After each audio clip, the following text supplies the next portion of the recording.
Percentage of vote తీసుకుంటే వేమూరులో టోటల్గా 1,00,000 అంటే 86.43% వేమూరులో పోలింగ్ నమోదైంది.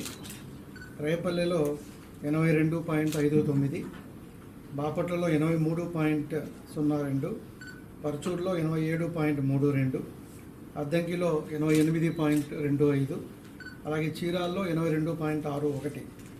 ఓవరాల్గా మనకి 12,91,716 మంది ఓటర్లు ఉన్నారు జిల్లాలో. దీంట్లో 10,99,944 అంటే ఓవరాల్గా 85.15 ఇది జిల్లాలో ఉన్న 6 కాన్స్టిట్యున్సీలో నమోదైనటువంటి ఓటింగ్ శాతం. ఈ పార్లమెంట్కి సంబంధించి 85.48% మనకి మొత్తం అంతా కూడా పోలింగ్ నమోదైంది. పోస్టల్ బ్యాలెట్తో పాటు పర్సంటేజ్ కలుపుకుంటే పార్లమెంట్లో 86.72, 86.72.